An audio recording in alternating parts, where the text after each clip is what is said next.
mapait na karanasan. From Susan of New York, 6 na taon kong inalagaan ang dati kong pasyente. Siya ay naging bahagi ng buhay ko, at nang siya ay pumanaw, parang nawala rin ang isang parte ng puso ko.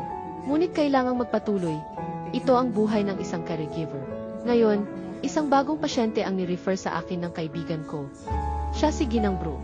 Inawagan ko ang anak ni Ginang Brooke para sa isang interview. Kinaumagahan, agad akong nagsimula sa trabaho.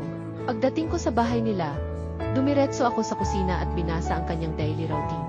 Agad kong napansin na napaka-istrikto ng kanyang schedule, kahit sa bahay lang siya. Siyamam ng umaga, inihanda ko ang kanyang almusal. Pinuntahan ko siya sa kwarto niya, at hinaplos ang kanyang kamay upang gisingin siya ng mahinahon. Ngunit nagalit siya at sinabing, "Ayoko nang ginigising ako." Napaatras ako sa gula. Agad akong nagpakilala at nagpaliwanag na iniutos ng kanyang anak na dapat siyang uminom ng gamot sa tamang oras. Napatingin siya sa akin ng matalim ngunit hindi na nagsalita. Pagkatapos niyang kumain, inutusan niya akong patayin lahat ng ilaw. Anging isang maliit na ilaw ang natira, at isinara ang lahat ng kurtina. Napakadilim ng bahay, nakakapanindig balahibo. Sinunod ko ang gusto niya. Kahit pakiramdam ko ay parang nababalot ng lungkot.